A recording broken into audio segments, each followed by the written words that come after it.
After more than 12 hours, we see the chair collect her things. She grabbed a packet and walked back to the microphone. The counting was finished. The waiting was over. It was finally time. She announced the results. The resolution failed.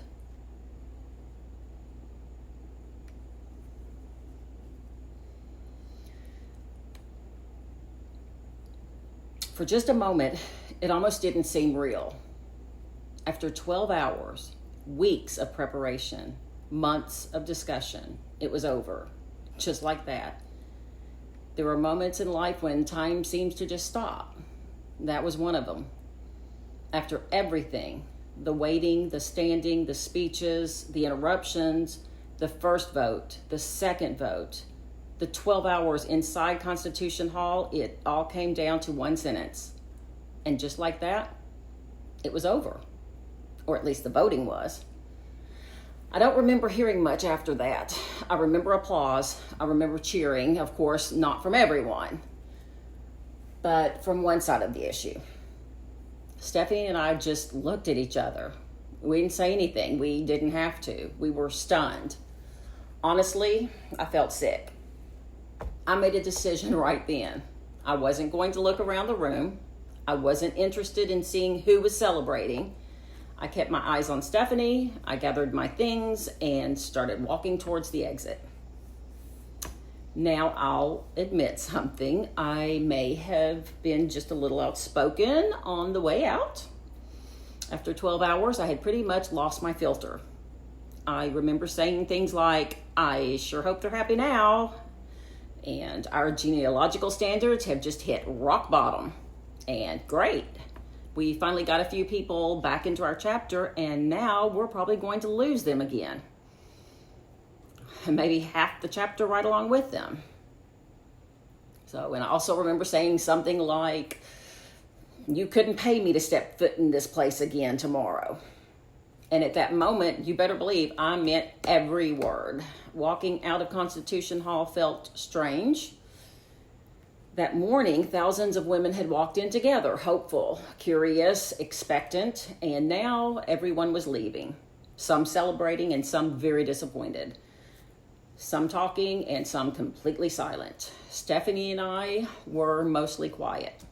I think we were both still trying to process everything we just lived through. Then Stephanie asked the only question that really mattered at that time. "So, pizza?" So after 12 hours, it sounded like the greatest idea either of us had ever heard. So we headed to Gordon Ramsay's Street Pizza. It was a 1.5 mile walk, which probably was a good thing, because Stephanie was the voice of reason. I was not, I admit. I still pouted. It took the full 30-minute walk for me to halfway calm down, and I don't remember much about Washington that night. Normally, I would have been taking pictures and looking at monuments and enjoying being in Washington. But that night, I honestly have no idea what we walked past. I remember talking, I remember walking, I remember replaying the day over and over. And every block, I found something else to complain about. And poor Stephanie, she just kept letting me vent. And honestly, she deserves hazard pay for that night. We finally made it to the restaurant and we sat down, ordered food, and finally, for the first time all day, we could actually talk. No microphones, no points of order, no parliamentary inquiries, no waiting for recognition, just two friends trying to make sense of a very, very long day. We replayed everything: the speeches, the waiting, the confusion, the second vote, the counting, the announcement. Every few minutes, one of us would remember something else. It was one of those, "Oh, did you see this?" Or "Can you believe that?" And I still cannot believe.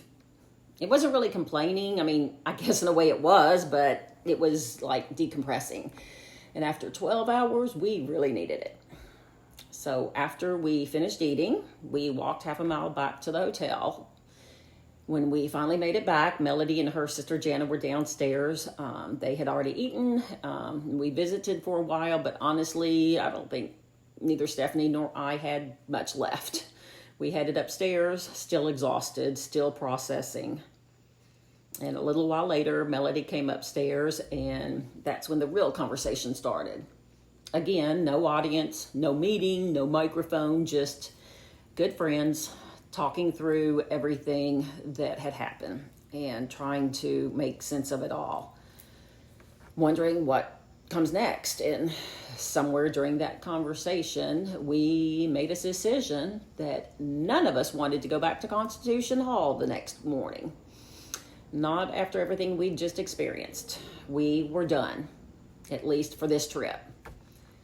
So the next morning, instead of getting up and going to the business meeting, we slept in, and we needed it. And we decided we weren't going to the formal that night either. And I meant it when I said I wasn't stepping foot back in that place. So that afternoon, we did something completely different. We got dressed up, wore our fascinators, and walked downstairs, and we enjoyed an afternoon tea together. After all the stress, the noise, the tension, it was exactly what we needed. Just friends, conversation, laughter, good food, and a chance to remember that Washington, D.C. had more to offer than the inside of Constitution Hall.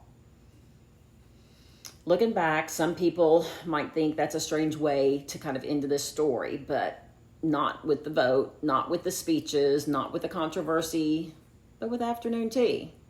But I don't, because sometimes after one of the longest and most emotionally draining days of your life, the most important thing you can do is simply sit down with friends and take a deep breath and remember that tomorrow is another day. So, next time, what happens now? So until then, thanks for stopping by.